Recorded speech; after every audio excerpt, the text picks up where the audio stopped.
Hello, Nell. Hello, Scott. So, what we're going to do with this video is I wanted to talk about all the books you have read so far this year because you haven't been on this channel for a bit. But we've also got a bit of an announcement. And I'm going to let you make the announcement because I started my own channel.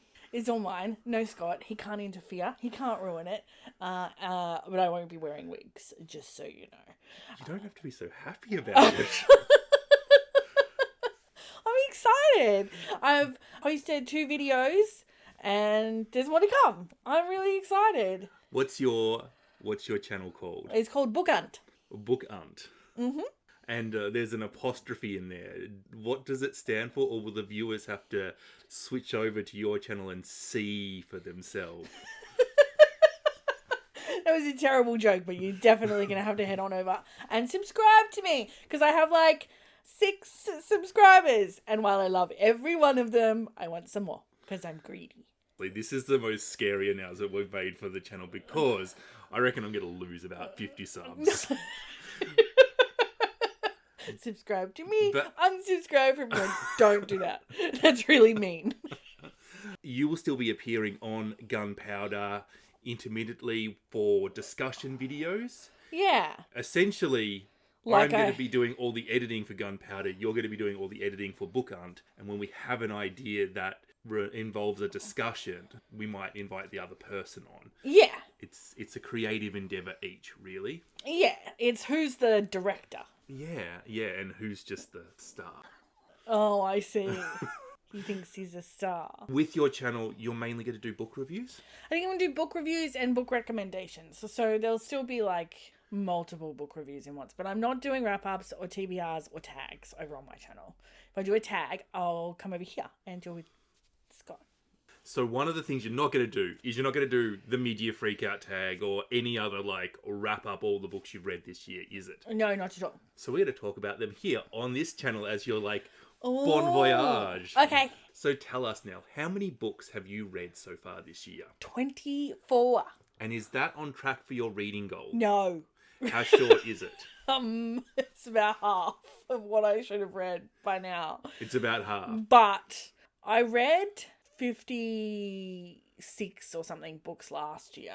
Oh no, I think I got up to 60. And I decided to set a stretch target of 100 for the next year. And I think if life had have been trotting along in a calm fashion, then I probably would have made it. So I'm actually really proud of myself for keeping that pace. Because you've kept reading, yeah. Yeah. Have you DNF'd any books? I have not DNF'd books, but I do have a pile of books that I have started and put down that I'm going to return to soon. You're going to return to soon. So how many books are in your shame pile? It's not shameful. You're the only one ashamed of it. 8. 8. Yeah.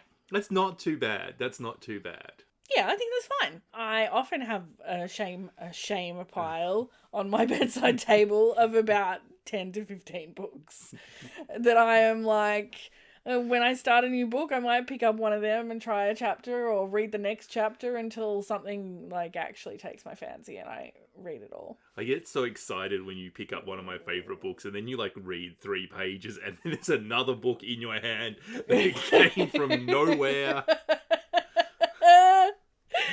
I'm a mood reader, and sometimes that mood changes in the middle of a book. I'm fucking sorry. In the opening paragraph. Sometimes a book's cover is like, ooh, I match your mood. Yes, have me and a bar of chocolate and you'll feel very good. And then you open the page and the first page is like, no, I am angry and you are not angry or whatever. And it just doesn't match. I blame cover artists. Your books have a lot of personality. Shut up. What is the funniest book you've read so far this year? I think the one that made me laugh out loud the most was Patricia Lockwood's Priest Daddy? Priest Daddy. Yes, I did laugh out loud reading that quite a lot. Yes, you definitely did laugh out loud. Apparently it was disruptive. That was early in the year, and I remember I was reading an LGBT graphic novel about acceptance and how this family wasn't accepting this poor girl who was coming out as a lesbian. And as I'm reading this emotionally tense scene, you are pissing yourself laughing out loud right next to me. I'm like, Nell, it's inappropriate. Was it inappropriate for my book? I know, but I couldn't get myself out of that. What about the saddest book you've read? That would probably be a tie between Ghost Wall and I'm From Nowhere. Ghost Wall and I'm From Nowhere. Mm-hmm. So you've got a review of Ghost Wall on your channel by Sarah Moss. Yeah, it's already out. You can go and look at it right now. All right, so we won't talk about that because we want them to go to your channel and watch it. What was I'm From Nowhere about? I'm From Nowhere is one I bought. I did it like a mini haul from Clash Books because they published Daryl last year, and that was our most talked about book of the year. So I sort of went and I hunted their backlist and I bought, I think, 4 books, and that was one of them. And it's about a woman whose husband dies. She's just set adrift because her husband died. And it's set in this like environmental apocalypse sort of future. Like not too far into our future, can I just say? So is it what's it called? Climate fiction, cli-fi or whatever it... The setting, like, that's really, it does play a little bit into her emotional journey, but most of her emotional journey is around redefining her identity as a separate human now that her husband died. And she has other men in her life, and there's definitely a temptation to frame herself around the men in her life. And so it's very feminist and very sad and also very interesting. It was a good book. I wish I had heard you talk about that before, because that sounds like my sort of book, doesn't it? Yeah, I threw it at you and you just ignored me like you do most of the time. Just there's so many books. I only throw you the ones I think you want to read. Yeah, but that's like all of them. It's not.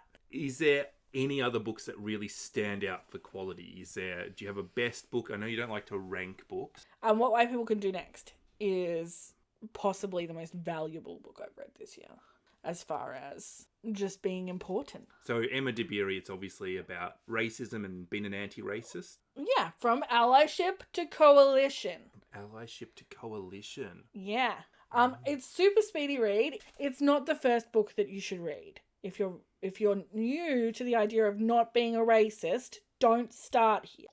But if you've read anti-racist stuff, you're comfortable that you understand some of the terminology around like intersection and emotional labor, and like you've done all of the basics, yeah? This is enough. So this is, if we're talking uni, this is a second year book, not a first year book. It's what you can do next. Next, not first. Not first. But very good. All right, anything else that stands out? I've spent a lot of time reading Afrofuturism, so I've got like a big selection of Afrofuturism that I've read this year, and I've got a video on the way out with a big list of the series that I've read. So I won't get into those. I read some Terry Pratchett thanks to the read-alongs, and that was good. That was my first into delving of Terry Pratchett, and I did enjoy it. You did? Yes. Excellent. You like the bizarre, weird humour that he has? Yeah, it was almost like my husband wrote a book. Almost. Wasn't quite dirty enough. I mean, I think the very early books, there's a little bit more smut in them, but he sort of maybe moved away from that. Mm-hmm. So what are your plans for the rest of the year with your reading? We've got a couple of months now where we'll have a bit more free time than we used to. So I want to do some reading challenges. The other thing is I've realised that it's 8 months until I turn. I'm going to edit that out. Nobody needs to know. It's all right. I'll make a big video on my channel, X number of books to read before I turn. As long as people don't think that's my age as well. I will tell them. I'll make sure I link to you. I'm much younger than Nelle. 3 months. He's 3 months. So he's got 5 months until he turns 40. Thanks.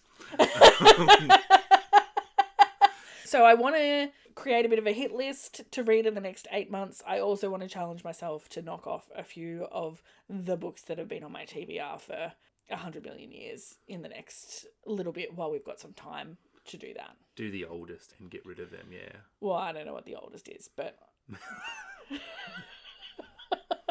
And I'm sure it'll be mood ready, But I might start by doing some of the fattest. You might. Ooh, you get to do some chunky. You've been avoiding chunky books. Last year I definitely avoided chunky books. This year not so much. Last year my average page length was just over 300 and now it's almost 500. So I've read some much longer books this year than I did the year before. I think that is going to wrap it up. Now, if you have not already gone over to Nelle's channel and subscribed, honestly, what are you waiting for? She is at least 50% of what was good about Gunpowder. I'm hoping to be able to pull another 50% out of somewhere. Yeah, he's going to put a link to my channel in his description for his next 500 videos. So go and subscribe to Nelle's channel. Have a good day and bye-bye. Okay, love you. Bye.